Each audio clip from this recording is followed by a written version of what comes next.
Jai Bhim, Namo Buddhaya. It is my bounden duty to introduce the chief guest of this function. Padma Shri Dr. Sukhadeo Thorat is a well-known personality, nationally and internationally. Though he need no introduction, however, for the benefit of this august gathering, it is my pleasure to put forth his outstanding work for the society at large. Dr. Sukhadeo Thorat is a well-known economist, thinker and philosopher, for which he was honored with doctorate in literature by 12 universities in India and also by University Technology Mauritius. Dr. Sukhadeo Thorat has so far guided more than 20 students in their MPhil and PhD theses.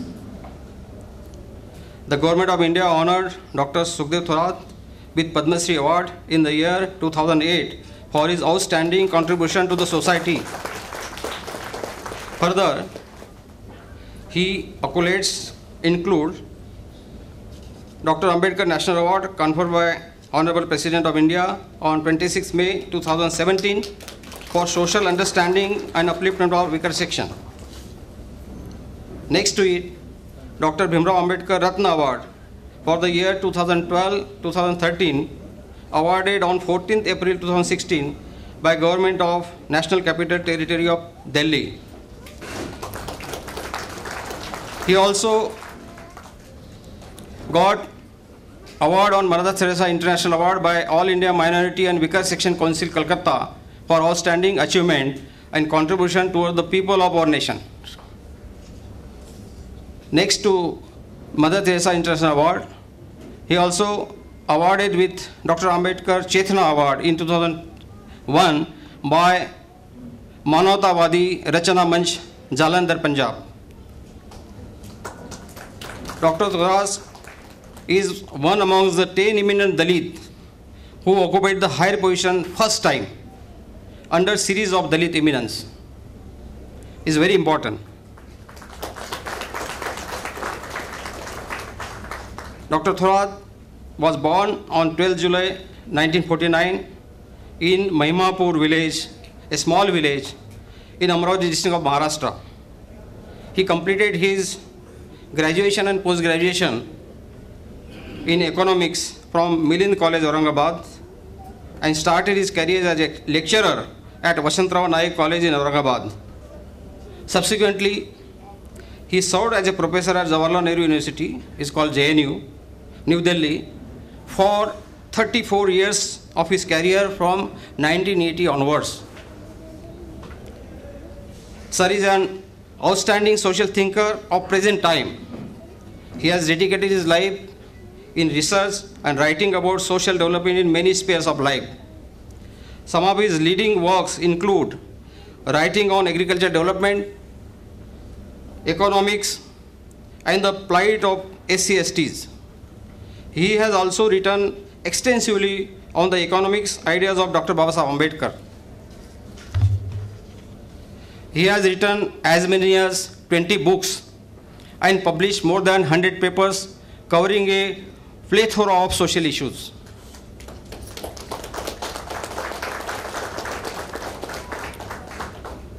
Dr. Sukhadeo Thorat sir has held many coveted positions, such as Chairman of University Grant Commission from 2006 to 2011, Chairman of Indian Council of Social Science Research, New Delhi from 2011 to 2017.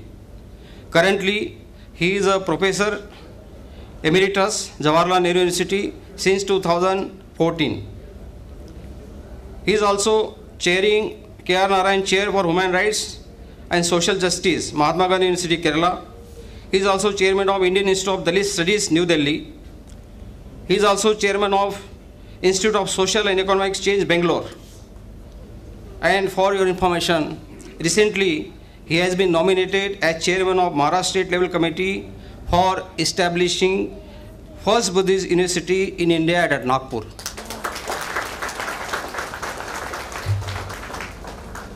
Sir, your achievement and contribution to the society over the last 40 years are difficult to summarize. in such a short time. We are privileged, and it is our esteemed honor to have Padma Shri Dr. Sukhadeo Thorat as a chief guest to address this august gathering on this special occasion of celebrating 131st birth anniversary of Bharat Ratna Dr. Babasaheb Ambedkar. Sir, since last 5 years, we have been attempting to invite you for our annual celebration, and today our dream turned into reality to have you as a chief guest among us. With this brief introduction, now on behalf of Samyak Prabodhan Pratishthan, Siddhartha Foundation and Siddhartha Education and Cultural Development Association, Bangalore, I am glad to invite Padma Shri Sukhadeo Thorat to deliver his keynote address, sir. Dr. Prajna Seal, the founder member, Samyak Prabodhan Pratishthan. It's okay? Sound is fine? Okay.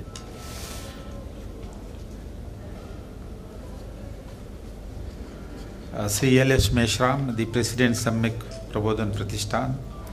Srimati Dhanalakshmi Baswaraj, the President, Siddhartha Education and Cultural Association. Sri D. Thangraj, IAS Officer Retired, President of the Siddhartha Foundation. Nakshan Dhoke, who gave a lengthy introduction of me. Sri Member, Samyak Prabodhan Pratishthan, Bangalore. Sri N.C. Muniappa, Sri L.C. Meshram. There are some people in the audience who came all the way from Institute of Social and Economic Change, Nagar Bhavi. I see Dr. Ram Deshpande, Dr. Madheshwaran, and Krishna Raj in the corner. Ladies and gentlemen, well, I'm very happy to be here among you because, as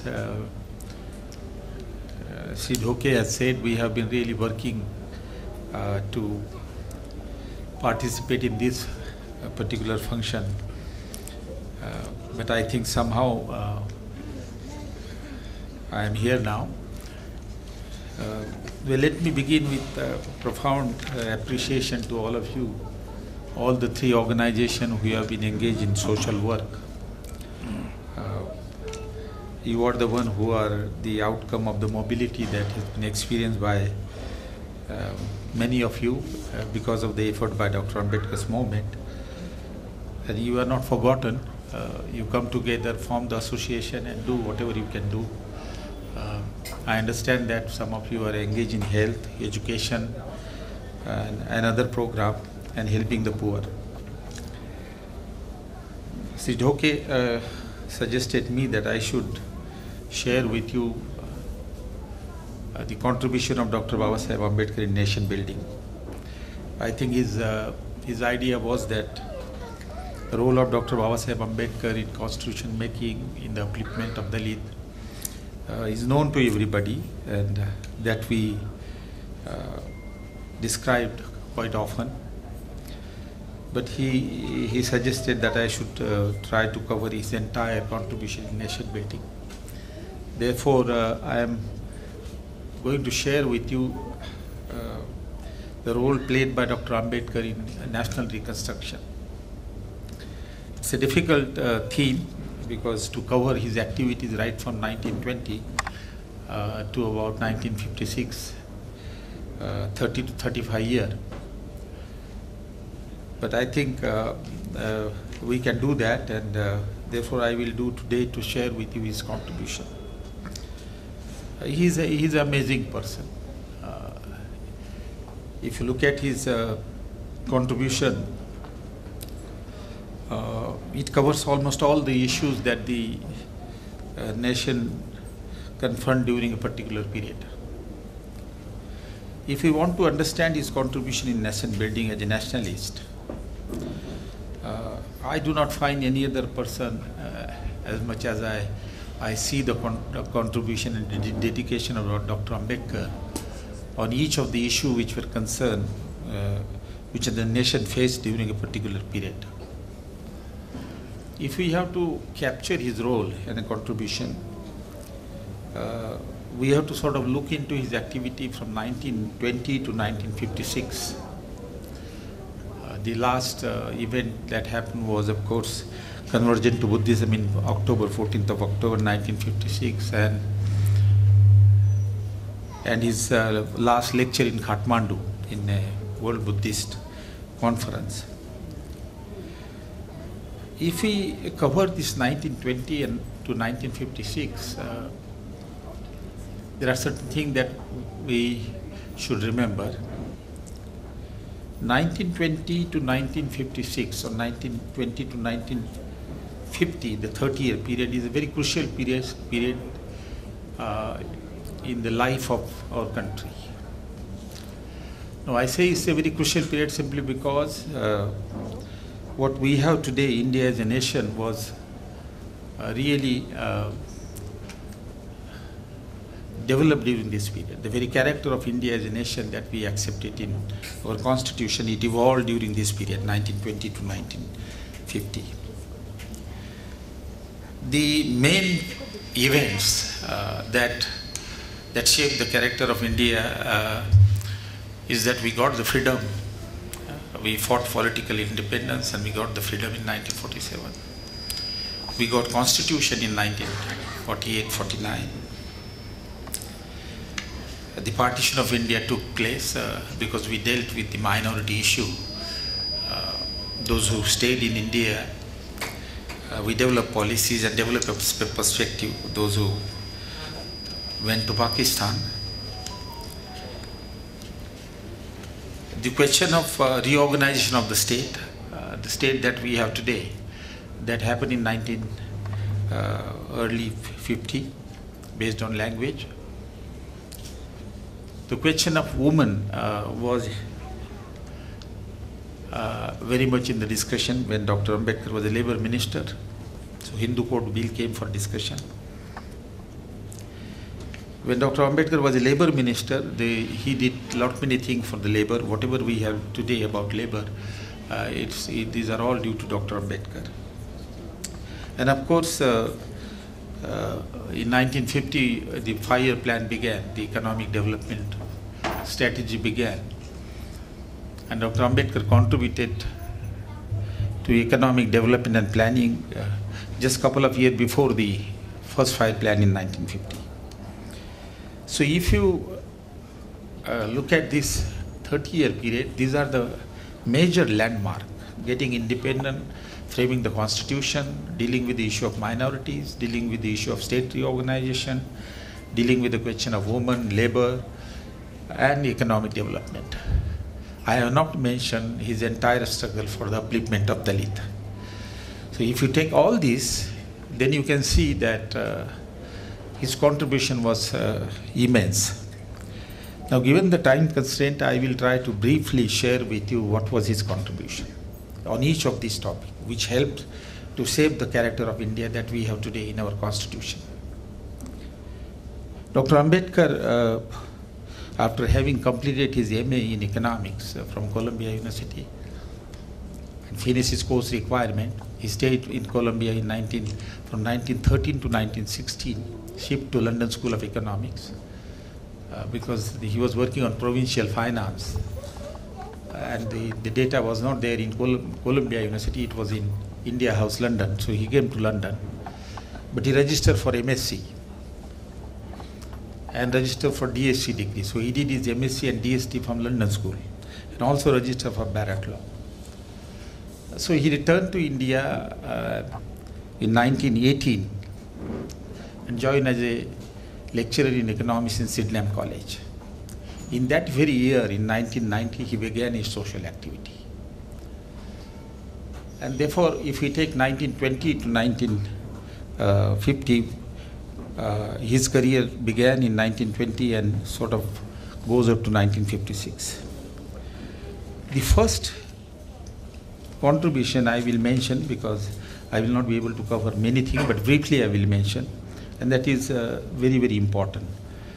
I have been able to do simply because a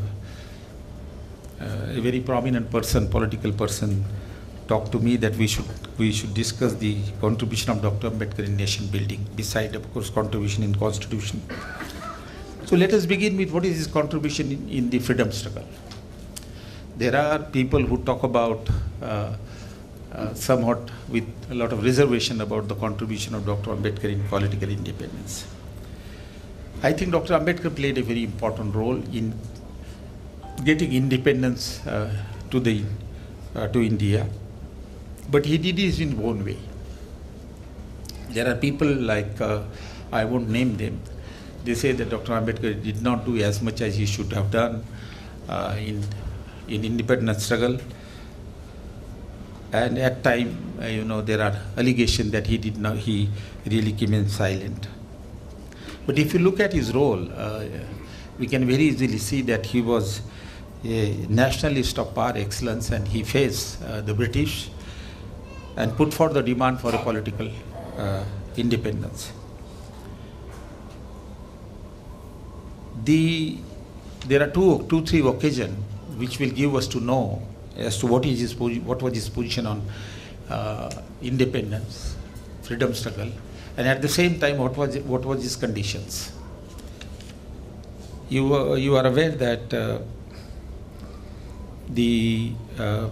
were roundtable conference in UK, 3 roundtable conference to frame the British Constitution, British Act or British Constitution of 1935. So there were conferences there to decide the Constitution of India, 1935. And there were also, Dr. Ambedkar also participated in that whole process. His objective was to gain a political representation to the scheduled caste in legislature, central as well as provinces. But since he was invited to the roundtable conference, he also expressed his view about the political independence. In the first roundtable conference, the speech that he delivered became so famous. In the very first conference, political roundtable conference in London, and it was about reforming the British Act, which led to the framing of the Constitution of 1935, biggest constitution ever made by any country, as a matter of fact. There, Dr. Ambedkar, he was second or third speaker, and he spoke very, very clearly. And that speech of his became so famous that Sayajirao Gaikwad was also there. All princes, some of the princes were invited in London in the first roundtable conference. And one of the princes was Sayajirao Gaikwad from Baroda. It is Sayajirao Gaikwad who gave the fellowship to Dr. Babasaheb Ambedkar to do PhD in Columbia. So when Dr. Ambedkar spoke, Sayajirao Gaikwad was so happy, overwhelmed with emotion that how effective he was, how fruitful it was to send Dr. Ambedkar to Columbia University. And he became so happy that he hosted dinner in the evening in his house and invited all the princes. And he asked Dr. Ambedkar to sit on his right side. And that is how he was honored. Now, why was Sayajirao Gaikwad and others were so very overwhelmed? They were overwhelmed simply because that the position that Dr. Ambedkar took about political independence was very, very strong and very, very important. I would like to read one or two sentences so that you get an idea as to what he said at that time. And the Prime Minister, British Prime Minister, Labour Party was sitting there.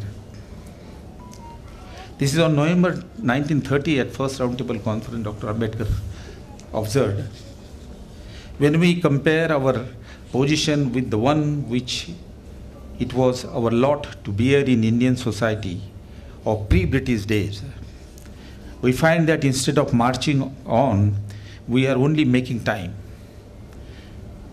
And goes in to argue that the British government has accepted the social arrangement as it found them and has preserved them faithfully in the manner of the Chinese tailor who, when given a old coat as a pattern, produce with pride an exact replica, rent, patches and all. Our wrong have been remained as open sore as they have not been righted, although 150 years of British rule have rolled away. I won't read much, but I will quote the last sentence. We feel that nobody can remove our grievances as well as we can, And we cannot remove them unless we get political power in our own hand. No share of this political power can evidently come to us so long as the British government remain as it is. It is only in Swaraj Constitution that we stand any chance of getting the political power into our own hands. Without, we cannot bring salvation to our people. The Prime Minister of Britain was sitting right in front of him. If you see the film, Ambedkar film, you will see the scene. And when Dr. Ambedkar came back and Gandhiji invited him to meet, Gandhi didn't go to the first roundtable conference. Congress had boycotted first roundtable conference. But he invited Dr. Ambedkar in Mani House in Bombay. And Dr. Ambedkar alleged Gandhi that, Gandhiji, I don't have a homeland. You Congress people, you criticize me. I don't have homeland. And that time, Gandhiji said, Dr. Ambedkar, that's not true. You are a patriot of a sterling quality. And he quote, Gandhiji quote to him, from the report that I have reached me, your work at the Roundtable Conference, I know you are patriot of a sterling worth. So all those criticisms which are made by ordinary researcher, Shauri's book, Worship in the False God, are so shallow and they don't read it. So I think I gave this example to tell you that Dr. Ambedkar fought for political freedom the way he could. He didn't have a lot of support with him. In 1930, it was only, his movement was only 10-year old. But whatever strength he had, he threw it behind the other political party who were fighting for a political freedom. The only difference that one has to understand is this, that why there was a conflict between Congress and Dr. Ambedkar is that Dr. Ambedkar argued with Gandhiji and the Congress that, look, our situation is so bad. The untouchable is rampant. We don't have civil rights. We can't enter into temple. We can't draw water from the well. We can't walk on the road. We live outside the residence in the village. We are socially and physically isolated.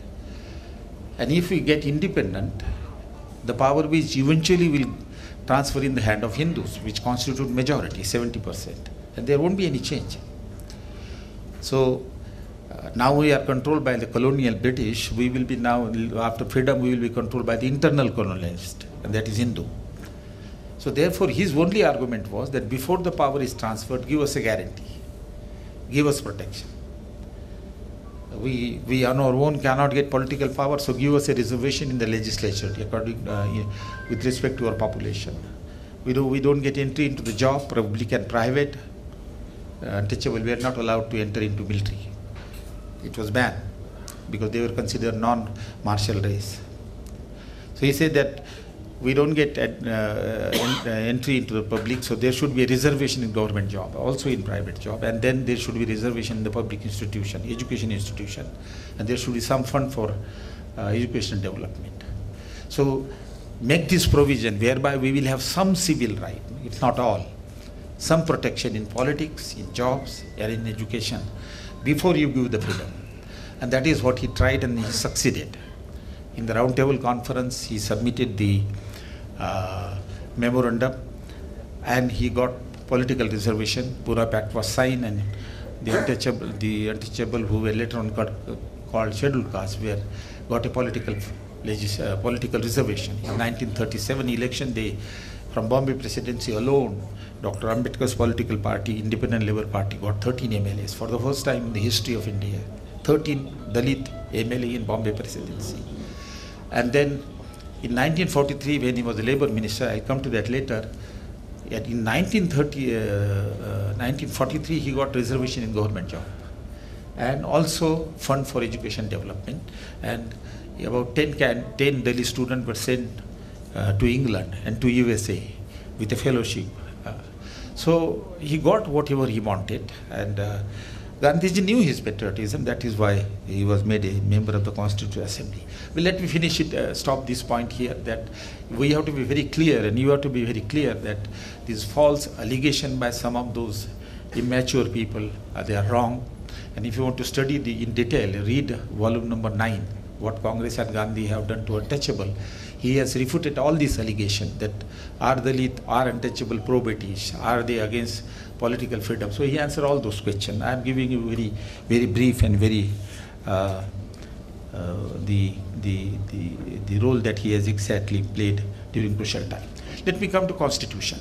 I am not talking about the Constitution, his role in the Constitution as a chairman of the drafting committee, but I am giving you little history, and you will realize that what was his role in Constitution making before I go to the other part. See, one has to understand that after the East India Company was, the power was taken away from the East India Company by the British in 1858. After the mutiny, that mutiny was defeated, and then British took over India in 1858. And then they passed what is called Government of India Act, British Government of India Act. Under that act, or you may call it Constitution, India was governed by the Queen, directly from England, 1858 onward.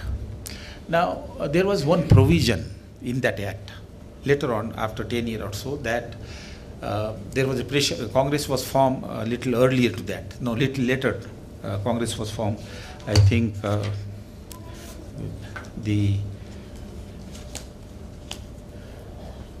10 years after that, 1858. So this act used to come for a review every 10 years. The people would put pressure that we want this, we want that. There were no election, there were no proper elected representative in the Central Council and the Presidency, Madras, Bombay and West Bengal Presidency. So there used to be demand. So British agreed for one particular demand. And that demand is that, okay, after every 10 years, we will send a commission from England, listen to the views of the Indians and reform the British Indian Act to give more share and participation to the Indians. So when Dr. Ambedkar returned from England in 1918, the South Bureau Commission came in 1990, 10 years after. Earlier it had come 1910. And Dr. Ambedkar sought an opportunity in that, and he gave a representation. I won't go into get a detail. That was the first representation wherein he asked for the political reservation and reservation in job and education to the scheduled caste, to the South Bureau Commission, which came in Bombay. Then, after 10 years in 1929, again the second commission came, and that was Simon Commission. And again to seek the opinion of the Indians, what changes they need, what in the act. And Indian would obviously ask for, they will put several demands. I'll discuss with you what demand Dr. Ambedkar had made. But they would ask for the demand for a more participation of the Indian into central. There are three occasions which will give us to know as to what was his position on independence, freedom struggle, and at the same time what was his conditions. You are aware that there were roundtable conferences in UK, 3 roundtable conferences to frame the British Constitution, British Act or British Constitution of 1935. So there were conferences there to decide the Constitution of India, 1935. And there were also, Dr. Ambedkar also participated in that whole process. His objective was to gain a political representation to the scheduled caste in legislature, central as well as provinces. But since he was invited to the roundtable conference, he also expressed his view about the political independence. In the first roundtable conference, the speech that he delivered became so famous. In the very first conference, political roundtable conference in London, and it was about reforming the British Act, which led to the framing of the Constitution of 1935, biggest constitution ever made by any country, as a matter of fact. There, Dr. Ambedkar, he was second or third speaker, and he spoke very, very clearly. And that speech of his became so famous that Sayajirao Gaikwad was also there. All princes, some of the princes were invited in in London in the first roundtable conference. And one of the princes was Sayajirao Gaikwad from Baroda. It is Sayajirao Gaikwad who gave the fellowship to Dr. Babasaheb Ambedkar to do PhD in Columbia. So when Dr. Ambedkar spoke, Sayajirao Gaikwad was so happy, overwhelmed with emotion that how effective he was, how fruitful it was to send Dr. Ambedkar to Columbia University. And he became so happy that he hosted dinner in the evening in his house and invited all the princes. And he asked Dr. Ambedkar to sit on his right side. And that is how he was honored. Now, why was Sayajirao Gaikwad and others were so very overwhelmed? They were overwhelmed simply because that the position that Dr. Ambedkar took about political independence was very, very strong and very, very important. I would like to read one or two sentences so that you get an idea as to what he said at that time. And the Prime Minister, British Prime Minister, Labour Party was sitting there. This is on November 1930 at first roundtable conference. Dr. Ambedkar observed, when we compare our position with the one which it was our lot to bear in Indian society of pre-British days, we find that instead of marching on, we are only making time. And goes in to argue that the British government has accepted the social arrangement as it found them and has preserved them faithfully in the manner of the Chinese tailor who, when given a old coat as a pattern, produce with pride an exact replica, rent, patches and all. Our wrong have been remained as open sore as they have not been righted, although 150 years of British rule have rolled away. I won't read much, but I will quote the last sentence. We feel that nobody can remove our grievances as well as we can, and we cannot remove them unless we get a political power in our own hand. No share of this political power can evidently come to us so long as the British government remain as it is. It is only in Swaraj Constitution that we stand any chance of getting the political power into our own hands. Without, we cannot bring salvation to our people. The Prime Minister of Britain was sitting right in front of him. If you see the film, Ambedkar film, you will see the scene. And when Dr. Ambedkar came back and Gandhiji invited him to meet, Gandhi didn't go to the first roundtable conference. Congress had boycotted first roundtable conference. But he invited Dr. Ambedkar in Mani House in Bombay. And Dr. Ambedkar alleged Gandhi that, Gandhiji, I don't have a homeland. You Congress people, you criticize me. I don't have homeland. And that time, Gandhiji said, Dr. Ambedkar, that's not true. You are a patriot of a sterling quality. And he quote, Gandhiji quote to him, from the report that I have reached me, your work at the roundtable conference, I know you are patriot of a sterling worth. So all those criticisms which are made by ordinary researcher, Shoury's book, Worshipping the False God, are so shallow and they don't read it. So I think I gave this example to tell you that Dr. Ambedkar fought for political freedom the way he could. He didn't have a lot of support with him. In 1930, it was only his movement was only 10-year-old. But whatever strength he had, he threw it behind the other political party who were fighting for a political freedom.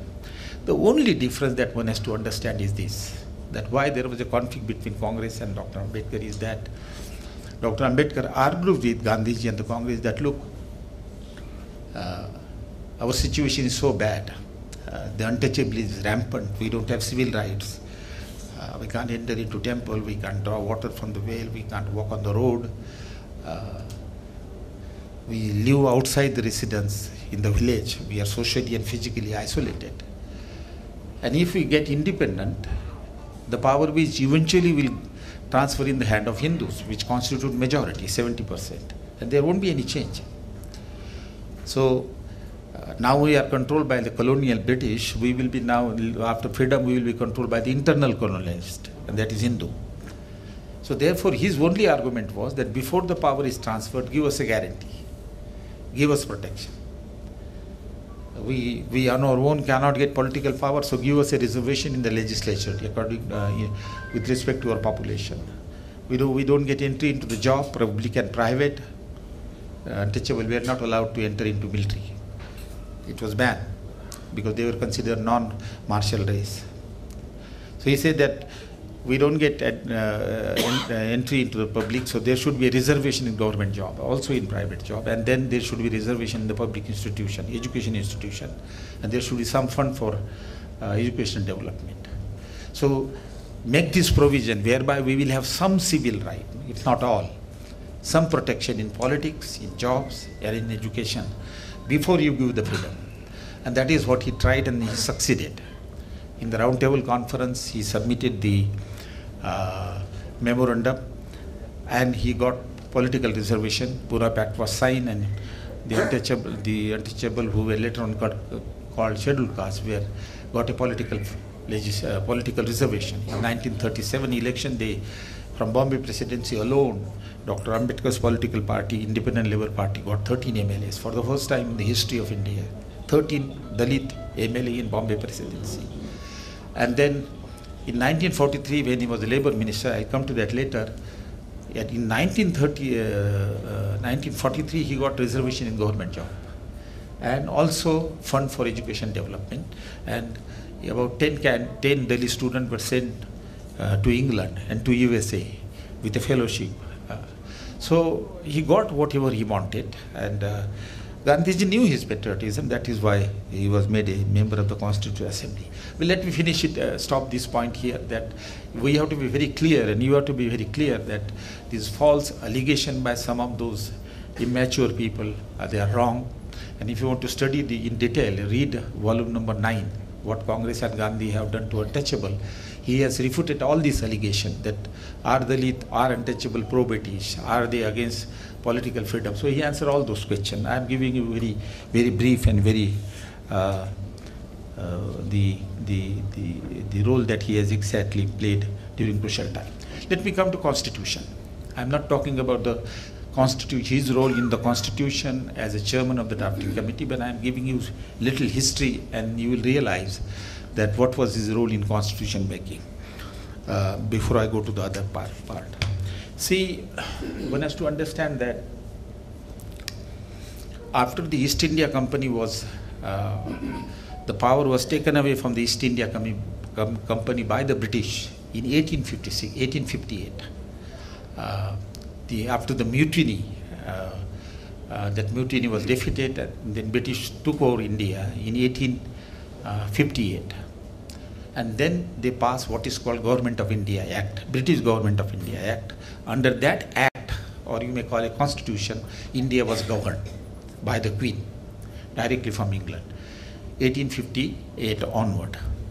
Now, there was one provision in that act, later on, after 10 years or so, that there was a pressure. Congress was formed a little earlier to that. No, little later, Congress was formed, I think, 10 years after that, 1858. So this act used to come for a review every 10 years. The people would put pressure that we want this, we want that. There were no election, there were no proper elected representative in the Central Council and the Presidency, Madras, Bombay and West Bengal Presidency. So there used to be demand. So British agreed for one particular demand. And that demand is that, okay, after every 10 years, we will send a commission from England, listen to the views of the Indians and reform the British Indian Act to give more share and participation to the Indians.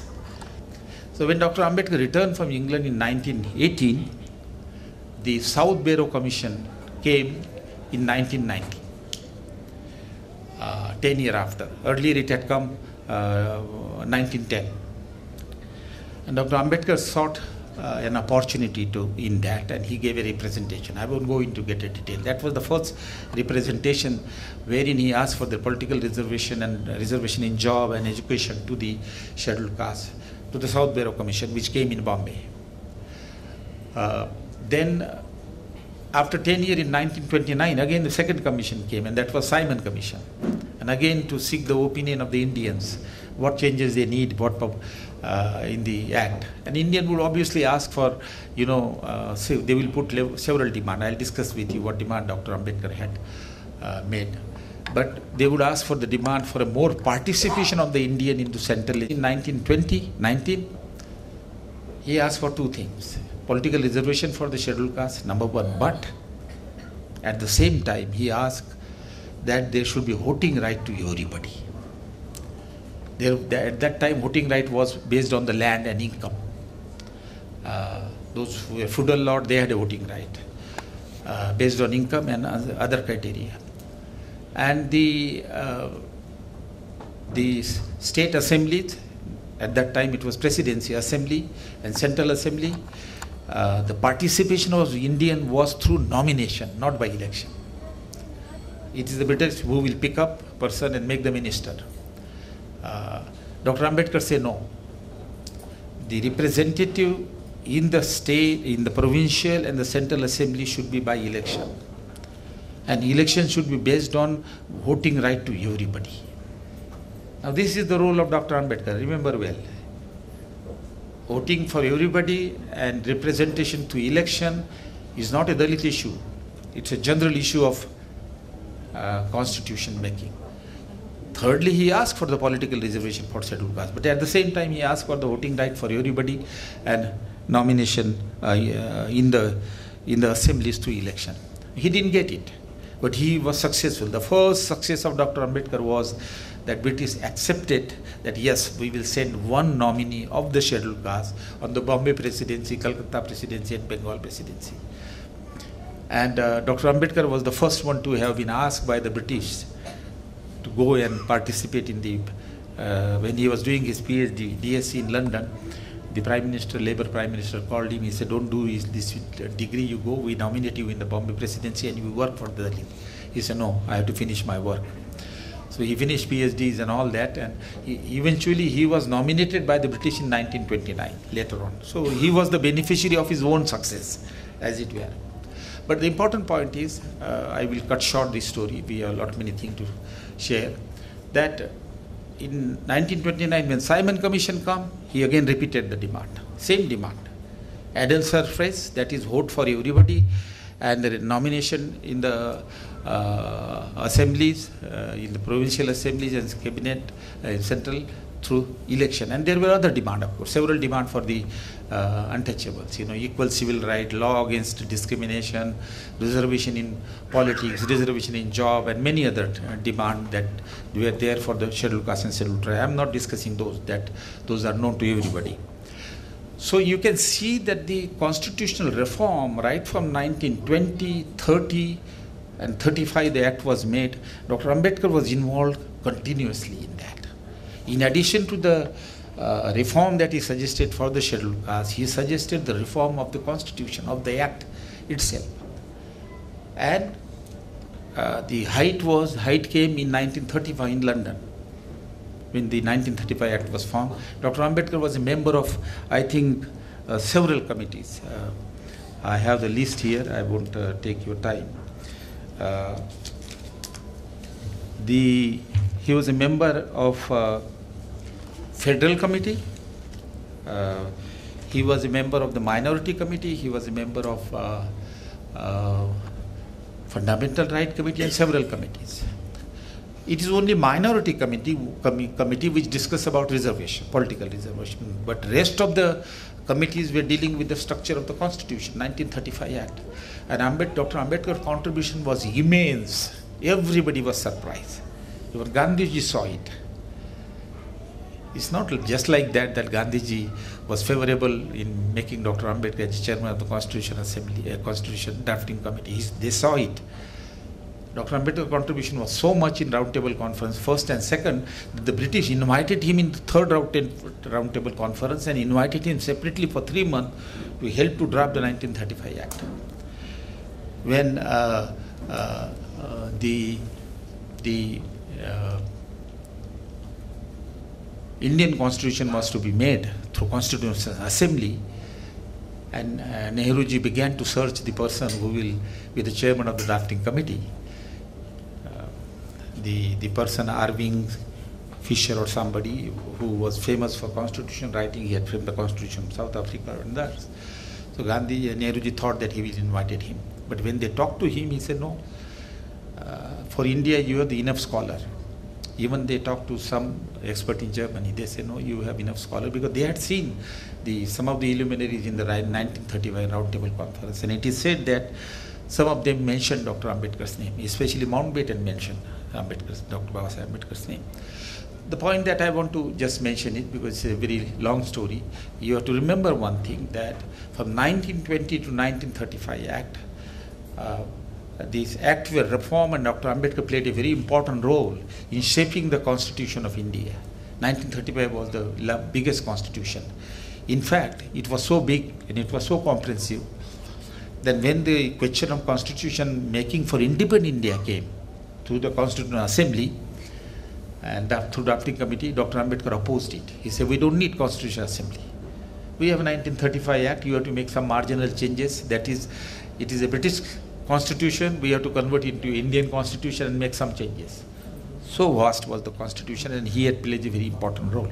So what we have to remember is that his contribution in Constitution making was prior to the Constitution making of India. Constitution of India is immense, and it was observed by everybody. Therefore, he was made a chairman of the drafting committee and the chairman of the member of the drafting committee, and subsequently chairman of the drafting committee. You must know the story that Dr. Ambedkar wanted to contest the election for the Constitutional Assembly because he wanted that he should be a part of the constitution making.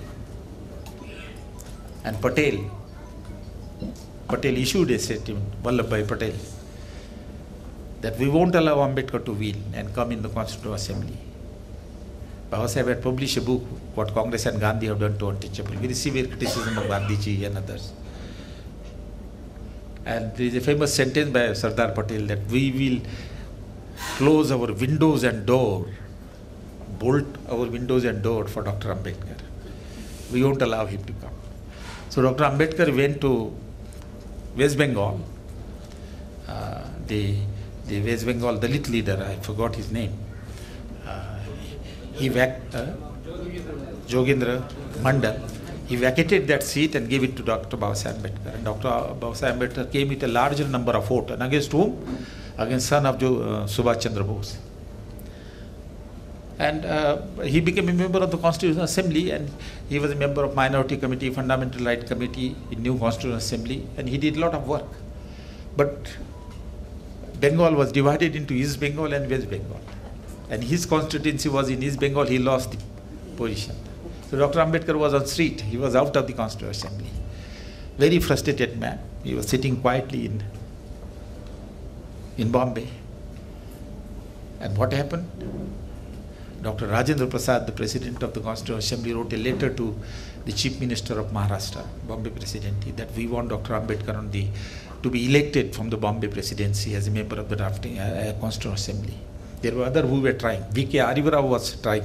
Krishna Raj and Madheshwaran, V.K. Ariyarao was trying to become a member of the Constitutional Assembly. But Rajendra Prasad, Sardar Vallabhbhai Patel, who said that we will bolt door and windows, he wrote a letter as a Home Minister that we want Dr. Ambedkar to be elected from Bombay Assembly as a member of the Constitutional Assembly. So you can imagine that the same Congress which opposed him tooth and nail brought Dr. Babasaheb Ambedkar back into Constitutional Assembly because they saw his work for 6 months. And they realized that without Dr. Ambedkar making of Constitution, he will be an asset as such. So Dr. Ambedkar then was elected and went back, and he was a member of Constitutional Assembly. He was surprised that he was made a member of the drafting committee. And he was more surprised when he was made the chairman of the drafting committee.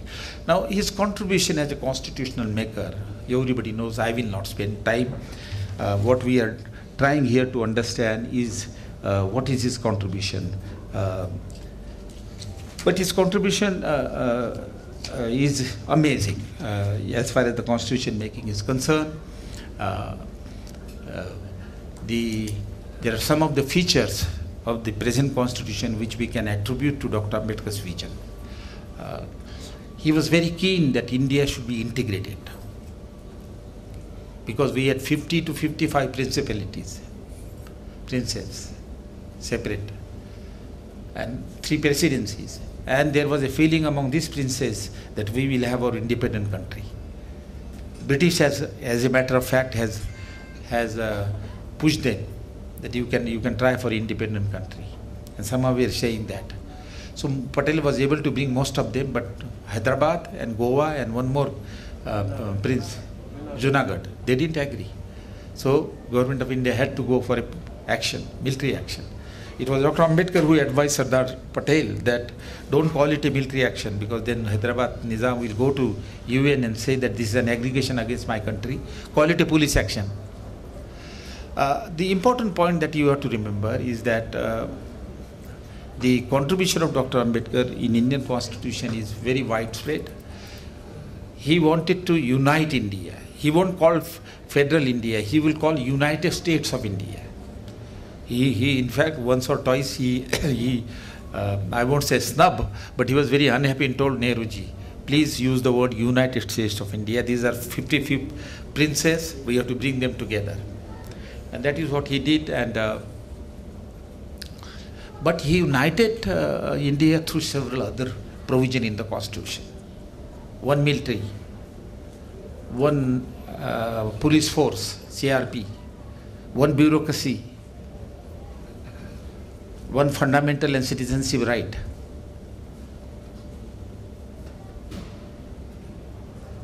One judiciary. Everybody was not very clear. And they asked a question to Dr. Ambedkar, what will be the nature of judiciary? He told them that there will be a single judiciary, right from Tehsil to the Supreme Court will be in one line, and it will be independent. The government won't have a control.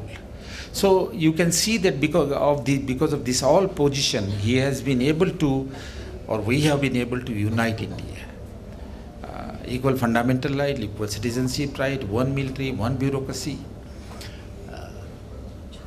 He was in favor of common civil code, one judiciary, and several other things. I need not say anything about that. If you look at the Thanksgiving ceremony after the constitution was handed over to Rajendra Prasad, and if you look at the speeches of Thanksgiving ceremony, that itself is evidence that the most important statement is by Krishnamachari. Krishnamachari was the member of the drafting committee. And he said that of the drafting committee member, one died and it was not replaced. One was busy, one was in South India and he will hardly attend the meeting. Other went to USA, he didn't come back. And Krishnamachari said that at time it will so happen that when the meeting of the drafting committee is called, it was only Ambedkar, Dr. Ambedkar who will attend. So you can see his dedication, and everybody prays. Rajendra Prasad also prays. So the constitution making role means what? Constitution making role means the India that we have today, the nation that we have today. What is that nation? What is the foundation of this nation? Foundation of the nation that it is democratic, secular, socialist, sovereign. This is the character of the nation. It is not based on ideology of any religion. The principles are these. And what are the goal? Equality, social, economic, political, liberty and freedom, fraternity and national integration. This is the preamble. But one of the important contributions of Dr. Ambedkar in Constitution is directive principle. I do not want to go in get into detail. The directive principle was taken by Dr. Ambedkar from the Ireland Constitution. Dr. Ambedkar wanted to have, beside political structure, fundamental right and parliamentary democracy. He wanted to have socialism as a part of the Indian constitution, economy to be defined in the constitution, to which everybody opposed. Therefore, as a substitute, he brought direct to principle. And what are direct to principle? Direct to principle are nothing but it guides, it laid down the guiding principle for the state to build up a policy. And those policies of what? That you should develop, state should develop a policy which will bring improvement in the life of the people. Inequality will be reduced and all that. So that is his contribution. So I think constitution is nothing but it defined what is nation. And Dr. Ambedkar played a very significant role to give a shape to the constitution, to the nation. What is nation and all that I will talk to you later. What is his idea of nation, which he described in Thoughts on Pakistan. But he is the one who has articulated several things. He was a member of the flag committee, he decided the flag and many other things. Okay. Let's come to the other contribution of his national contribution. I am not talking of scheduled caste and other things. That I will come at the end. The other is when we got independence, state reorganization. State were reorganized. A commission was set up. They say that one language, one state, 70 states were formed. Dr. Ambedkar wrote a book, Thoughts on Linguistic State. And he took a different position there. He said that, yes, language should be the base of the state formation because it brings homogeneity. You know, if you have a Karnataka with Kannada language, it brings a homogeneity. If you have a Karnataka with three languages, Marathi and Kannada and Telugu, then there is a problem. So language is, a common language is bring homogeneity. So language should be the base of state formation. But he differed with the State Reorganization Commission. He said, why should we have only one state, one language, one state? He differed because State Reorganization Commission say one language, one state. Ambedkar say no, one language, many state. So if you have a small state, so for Maharashtra he suggested 3 states. For Andhra Pradesh he suggested 2 states. That is how Telangana was formed. People used the argument of Dr. Ambedkar to form Telangana. UP 4 states. One state was created by Mayawati based on the recommendation. Karnataka 1 or 2 or 3 states. I don't remember now. You look at the map on linguistic thoughts on linguistic state. So Ambedkar's views was one language but many states, small state. What is the other criteria? Financial feasibility. That the state should be such that it is able to earn the revenue so that you can run the state. Secondly, while drawing the border, a community should not convert into a minority. Then there is a problem. So based on these 4 criteria, he has given a different scheme and the map is there. Now gradually we are forming the state according to Dr. Ambedkar. Chhattisgarh, he was suggested by, Chhattisgarh was suggested by him. The other state, Uttarakhand, was suggested by him. Now friends, reorganization of state is not a Dalit issue, it is a national issue.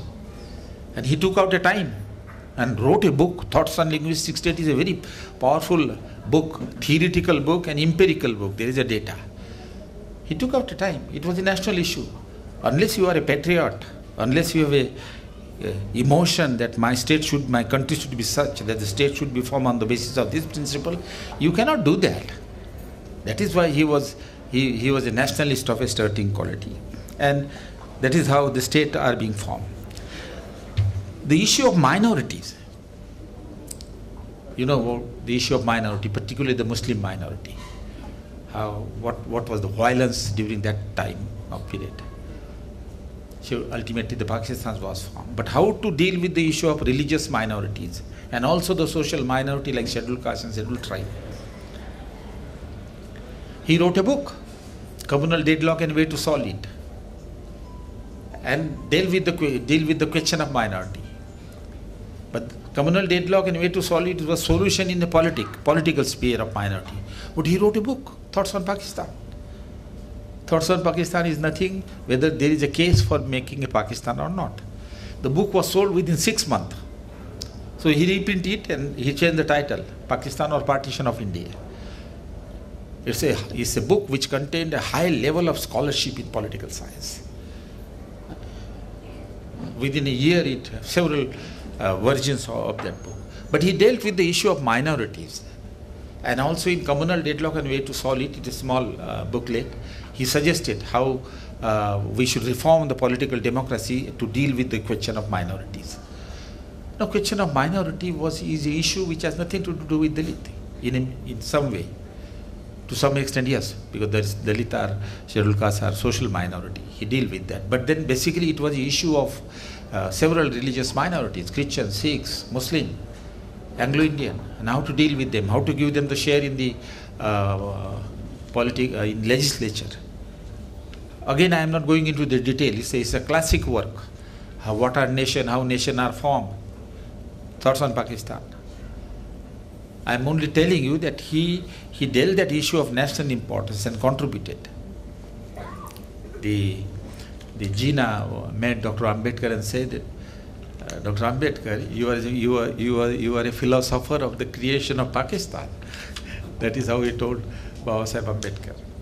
But in a second edition, Dr. Ambedkar said that minorities can stay in India under certain safeguard and they will be better. Question of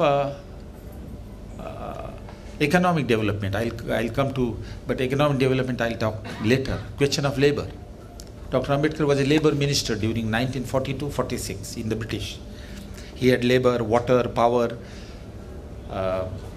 aviation, but I'm talking only about labor. All policies that we see today were made by Dr. Ambedkar as a labor minister. Several laws,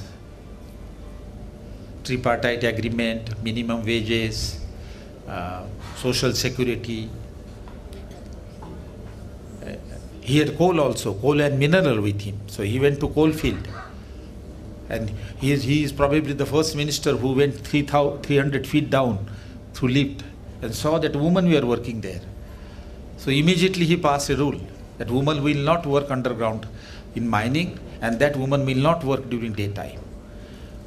That rule remained. It is only the UP government recently had changed that woman can also work during night time. But what I want to tell you is that the most of the important decision about the labor welfare were taken by Dr. Ambedkar as a labor, irrespective of the caste.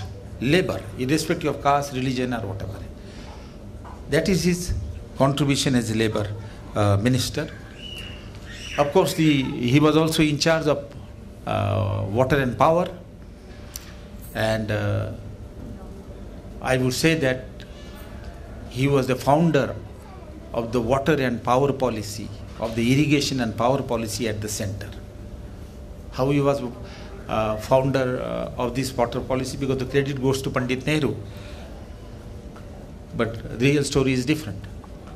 People began to accept now. In 1991, I was in USA for 2 years and I came back in 1990, and that was the birth century of Dr. Babasaheb Ambedkar birth. And somebody told the Ministry of Water that Dr. Ambedkar was instrumental in creating the Hirakund Dam and the Damodar Dam and Son River. So a team went to Maharashtra, they give advertisement in newspaper if anybody knows about Dr. Ambedkar contribution in water resources. They got something and they got frustrated. But somebody told them that why don't you go and meet Professor Thorat in JNU? So they came, a team came to me. They brought some literature some articles were published by Bhagwan Das in his Das of Ambedkar. They said, Professor Thorat, can you take this project? I say, I am a keen observer of Dr. Ambedkar, but I am not aware about his role in water and power. But then they show me some literature and I say, okay, I'll try. So I took that project, they gave me 50,000 rupees, and then I look into all the newspaper from 1942 to 46, Amrut Bazar Patrika from West Bengal and Times of India and all that, and I produced a document of 80 pages. I was not happy. I realized immediately that he was instrumental in building Damodar Dam, he was instrumental in building Hirakund, he was instrumental in building Son River in UP, there was a proposal for Deccan.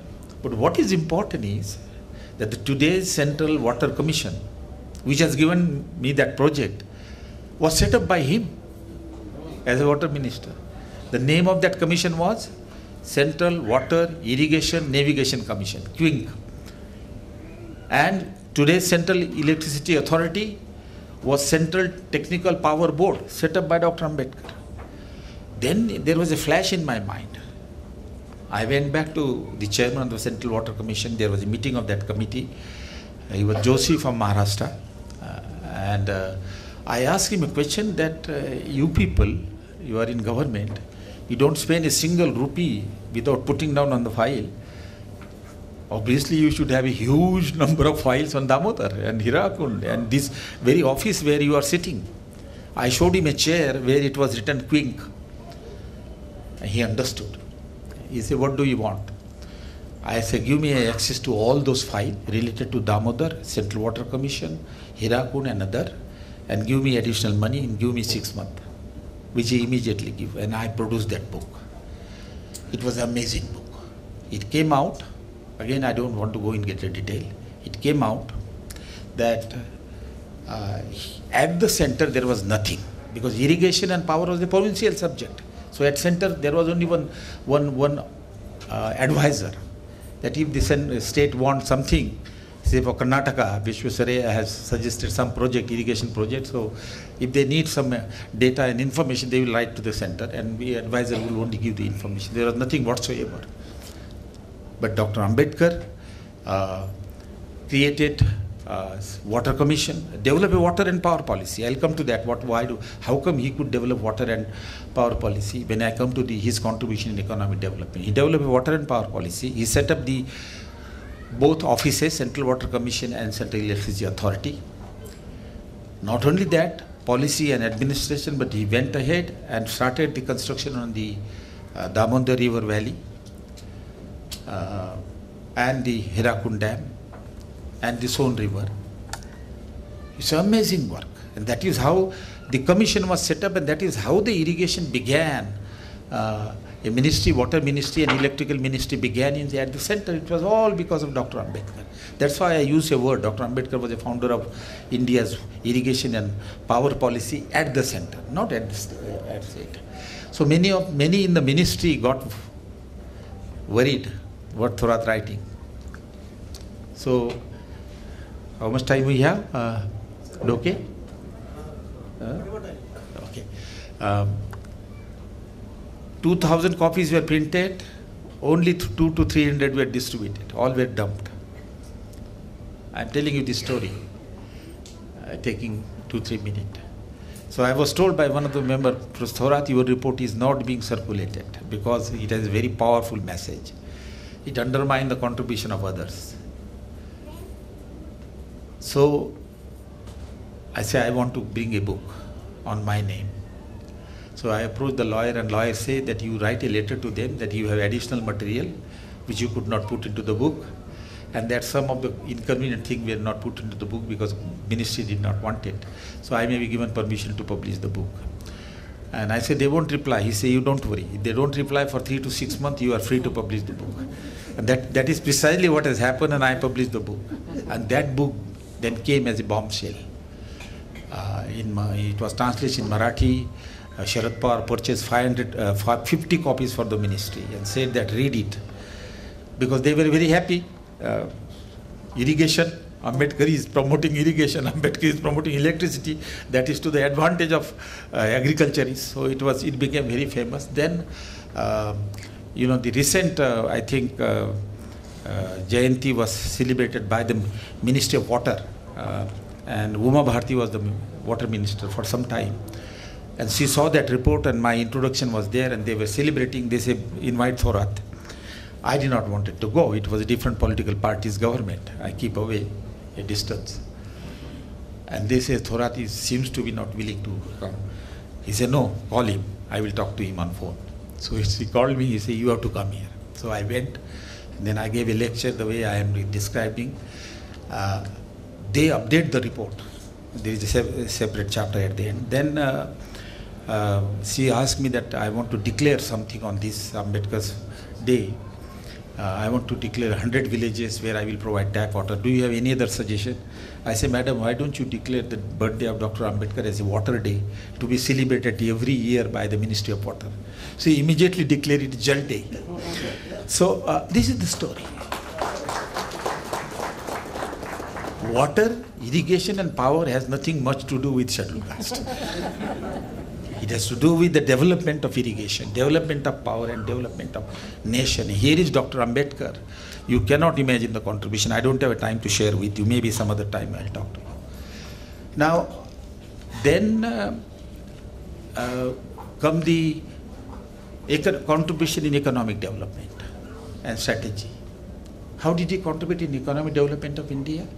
Which was, in fact, irrigation power was a part of that, labor was a part of that. There is a story. Give me 2-3 minutes again. When Dr. Ambedkar became labor minister in 1942 and 46, Second World War had come to an end. They were signed that Second World War will end. And therefore, the India made a reconstruction plan and rehabilitation plan for the military person who will come back. India supported, Indian soldiers were fighting with the British against the Hitler. When the war was coming to an end, the soldiers will come back. They will have to be given jobs, number one. Number two, there were all industries, most of the industry were stopped and they were asked to produce the goods and capital goods for the war. And so those industries will have to be converted from the war producing industries to consumer and capital good industry. So rehabilitation plan was made.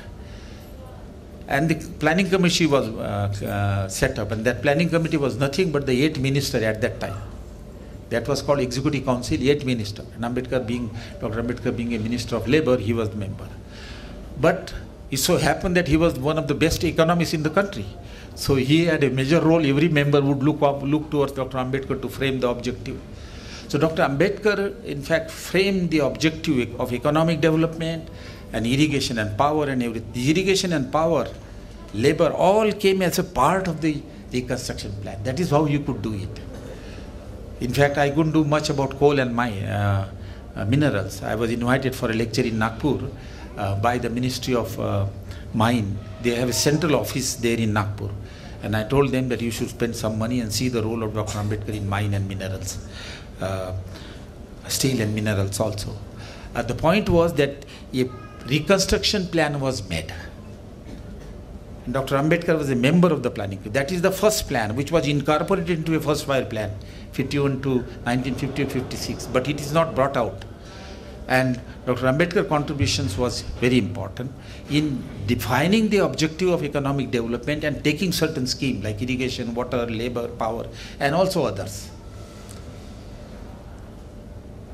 Dr. Ambedkar has written a paper in 1918. When he came from London and joined Sydenham College, the principal of Sydenham College, Veera, I don't remember, Madesh, you might remember, we have a memorial lecture on the principal's wife's name, Meera Hastings, I think, something like that. The principal of Sydenham College was one of the founder of Indian Economic Association.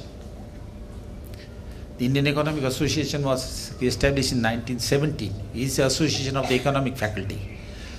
And it celebrated 100 years in about 5-6 years before. I was the president of the association twice. That association being out a journal, and Ambedkar published an article when he joined Sydenham College as a lecturer. That article on small holding is nothing but a theory of economic development.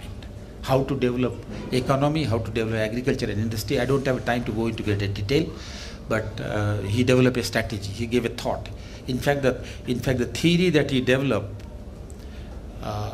on that ideas, in fact, Arthur Levi's developed it into unlimited supply of labor and economic development and got a Nobel Prize. But it was Dr. Ambedkar who first talked about surplus labor and all that. Well, the audience is different here. I won't talk in terms of economics.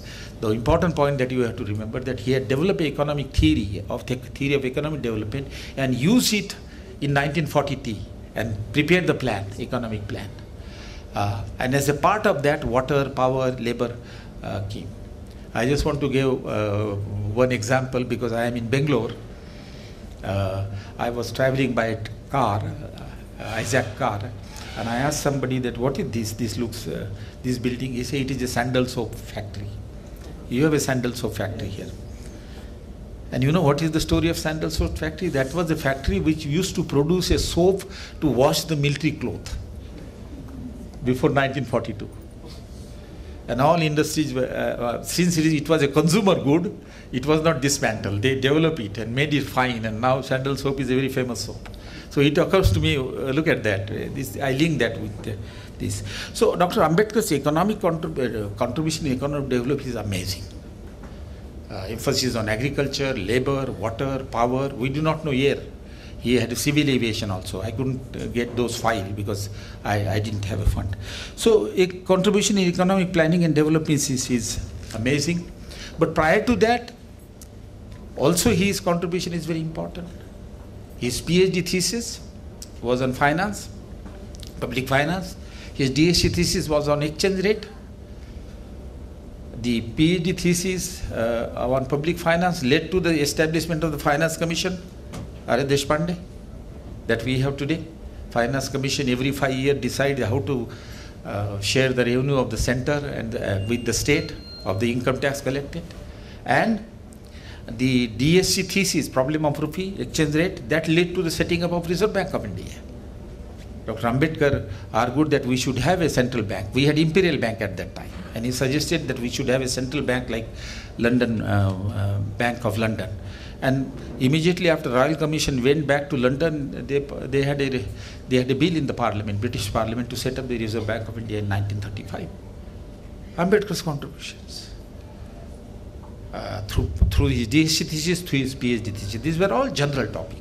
In PhD thesis, of course, he laid down the principle of taxation and principle of expenditure and all that.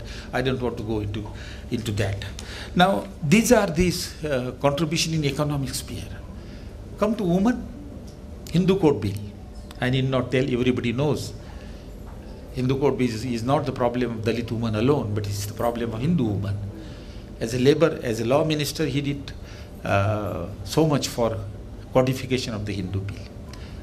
But prior to that, he wrote two articles, Rise and Fall of Hindu Woman. Fall of Hindu Woman is that he attributed to Manu, rise of Hindu man he attributed to Buddha. He knew that the downfall of Hindu women was because of the Manusmriti and other Shastras where the right of woman was taken away. No education, no property right, widowhood, child marriage, sati, obnoxious customs. But when he became a law minister, then he brought the Hindu Code Bill, which will give right to the woman. And the right that women have today were a part of that bill. Right to divorce, right to property, and all other rights. I won't go into greater detail. But what is important is that since the Hindu Code Bill was not passed, he resigned. Give me an example of a minister who will resign on the issue of women. You know now, today, who will resign? Nobody resigns. Among many reasons, the reluctance of Congress at that time not to take the Hindu Code Bill because election was there and it would affect the election because there was opposition by the Hindu to the Hindu Code Bill. Not only by the opposition by the Hindus, but opposition by the Hindu women. Women went and stood on hunger strike in front of the India Gate. Dr. Ambedkar called them. And they had a discussion with them. He asked very politely, have you read the bill? They said, no. Then how do you say that this is against you? He said, our leader, our husband tell us that this is against Hinduism. He said, this is for your right. And they started looking at each other. And then they went back. He said, you go back and read it. There were allegations on Dr. Ambedkar that Dr. Ambedkar is touching the Hindu custom and all that, because taking away of right of woman was a part of the Shastras. It's very clear, there is no doubt about it. It's the British who brought the act to stop child marriage, to stop widowhood and to stop sati. That was by the Britishers.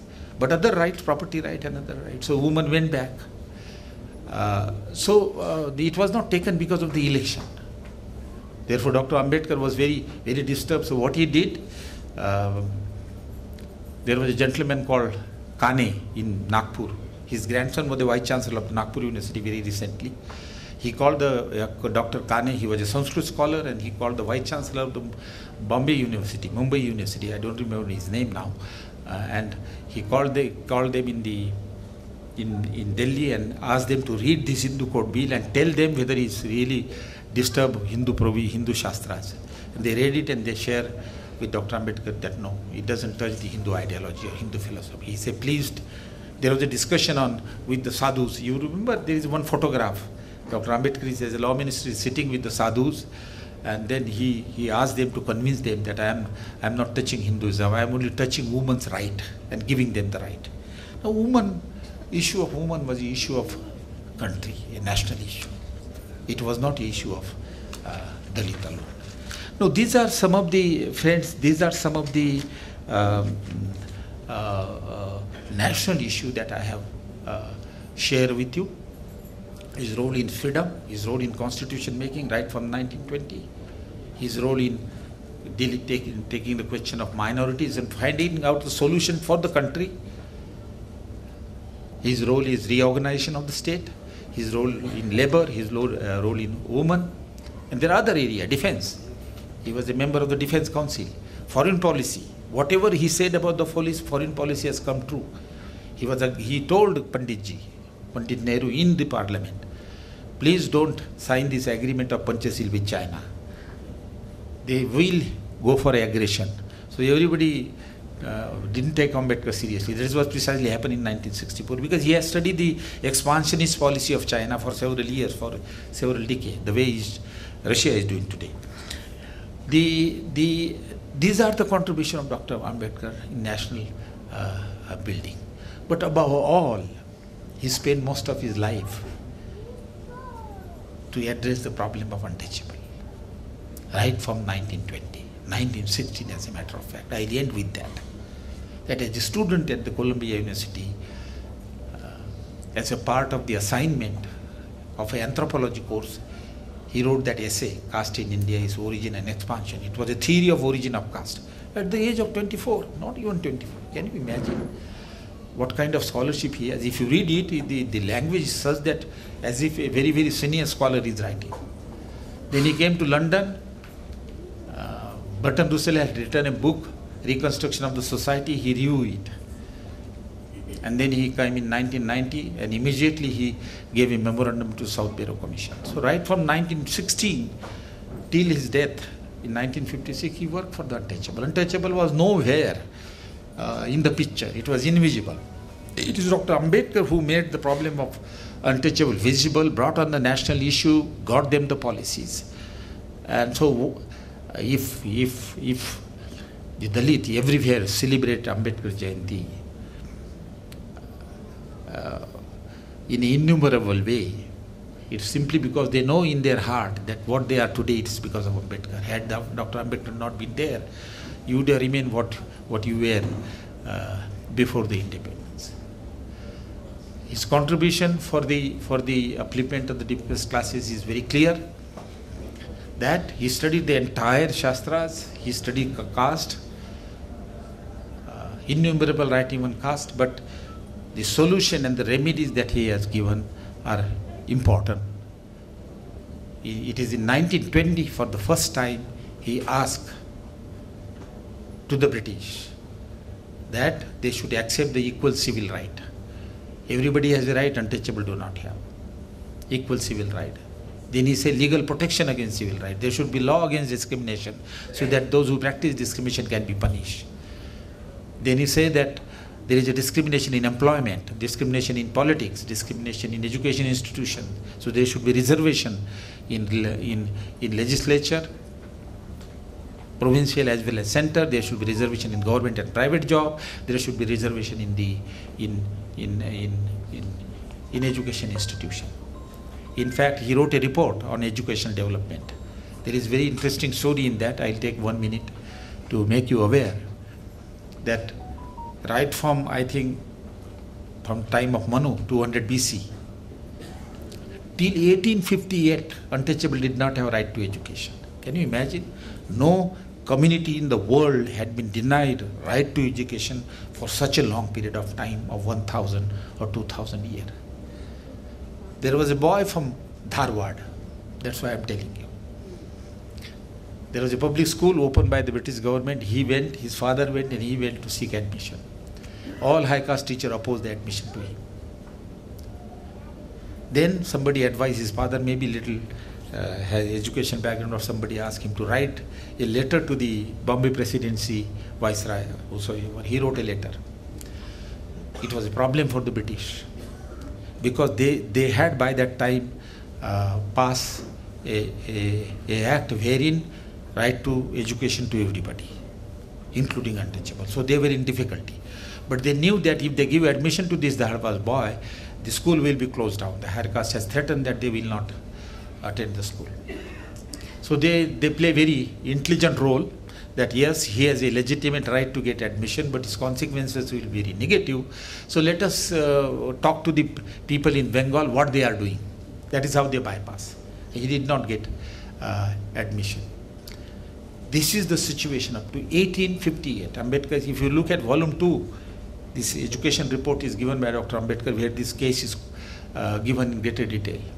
When as a chairman of the UGC, I was awarded a elite degree by Dharwad University, along with other two, I think, your political leader, what is his name? I don't remember now.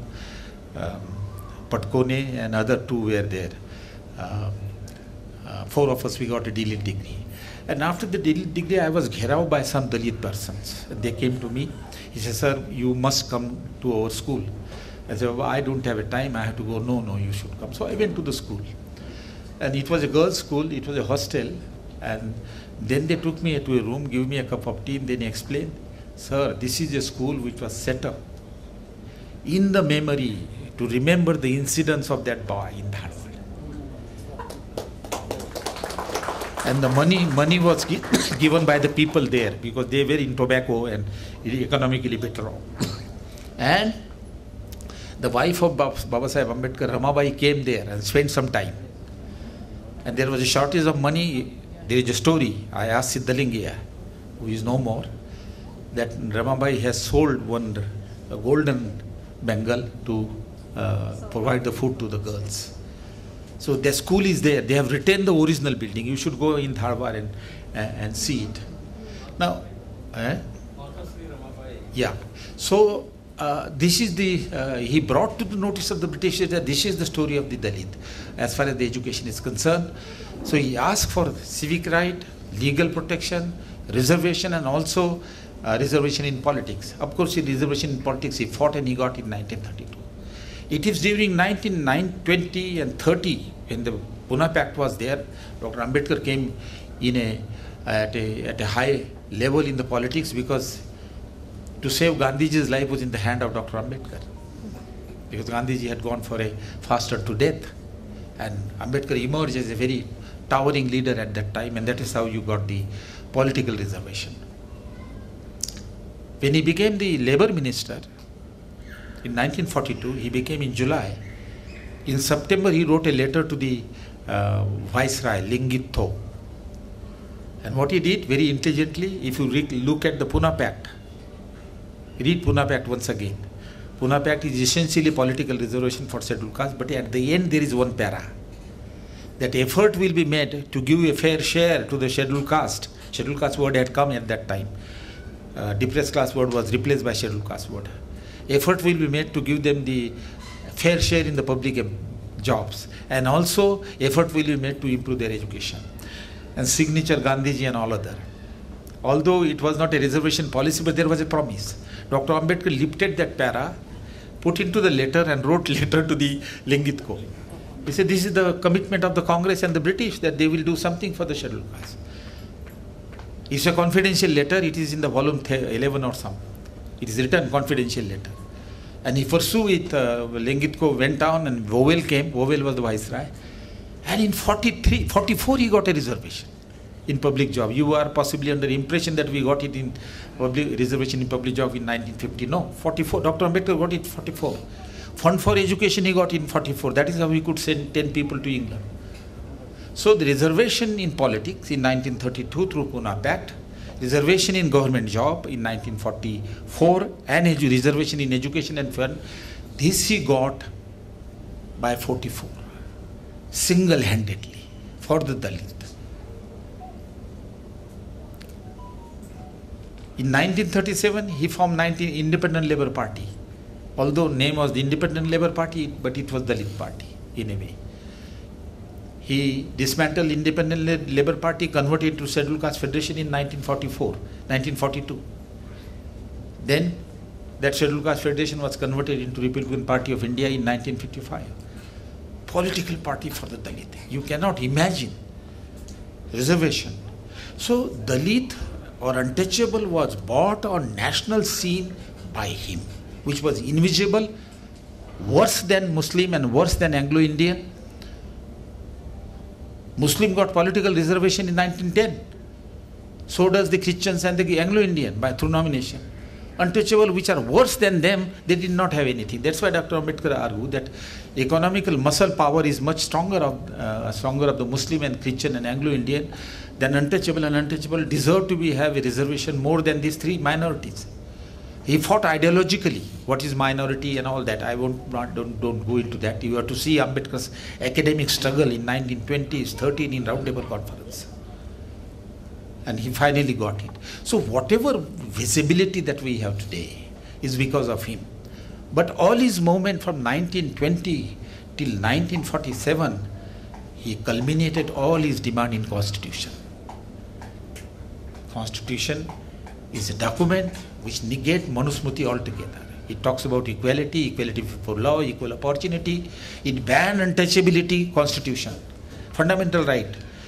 In section on fundamental right, there is a provision untouchability is banned and made punishable. And to give a effect to it, we passed the Untouchability Offence Act in 1955, which is now renamed as Protection of Civil Rights Act.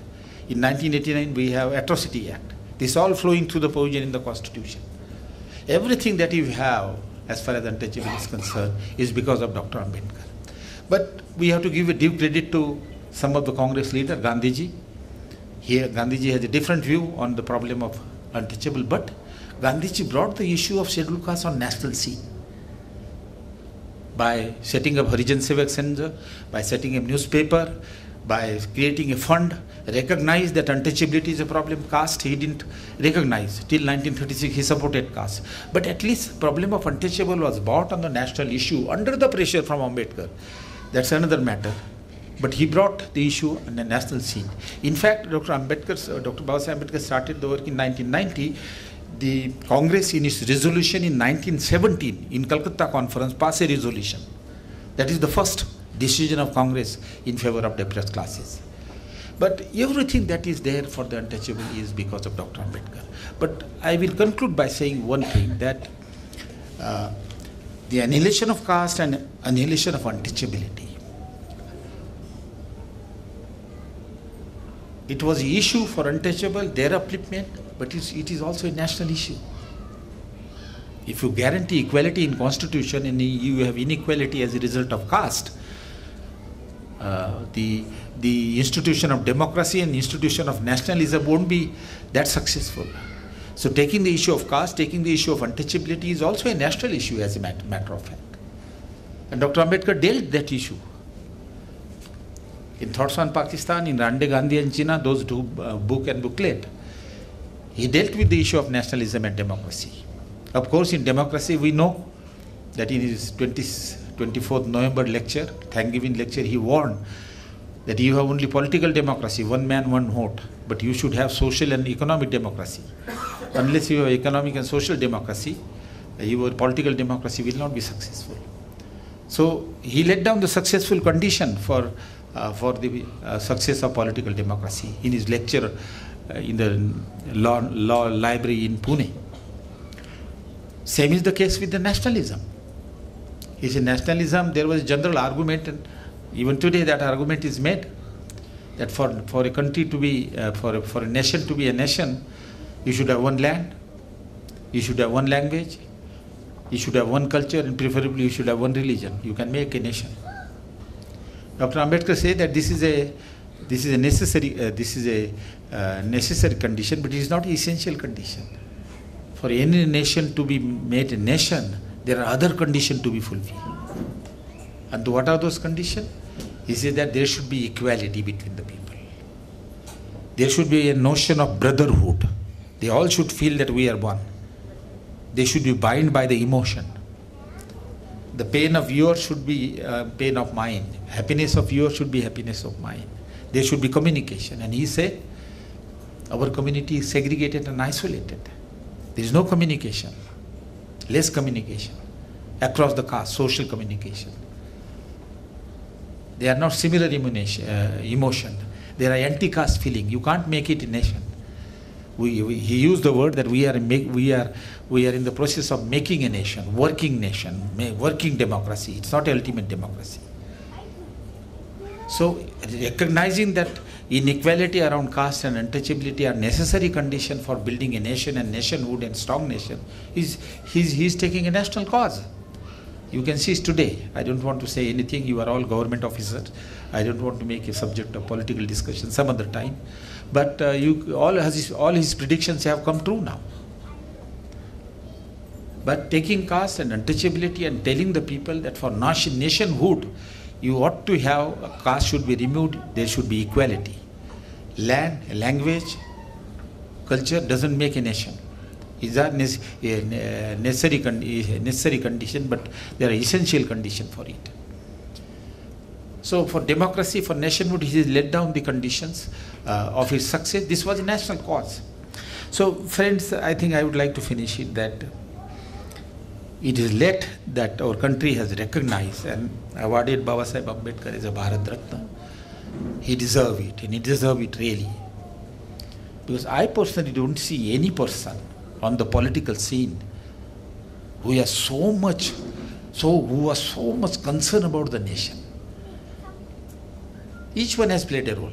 Gandhiji has played a role, Nehruji has played a role. Each one has a role in one particular sphere. Here is a person who from 1920 to 1950, framing of the constitution, on each of the issues he contributed. When he was in power, he took decision. When he was out of power, he wrote thoughts on Pakistan, thoughts on linguistic state, communal deadlock and way to solve it. What is the necessity of Dr. Ambedkar writing this? This is a national issue, but he was a nationalist. He wanted this country to be very strong. So I think, I hope you got some idea that Dr. Ambedkar, beside being a leader of Dalit and framer of constitution, he contributed in many other spheres. He contributed in rebuilding of India. He contributed in restructuring of India. And that was his role in nation building. Thank you very much.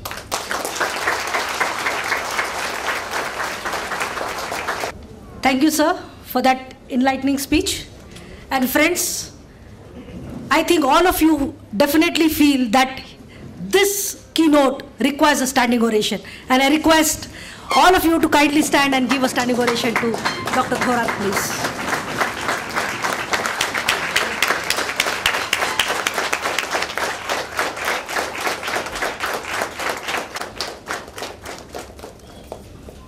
Sir, as usual, it was a pleasure listening to you. It was most stimulating, finest, full of valuable information with in-depth knowledge and thought-provoking speech we would have heard. I really thank you from the bottom of my heart, and I think all of you also agree with this.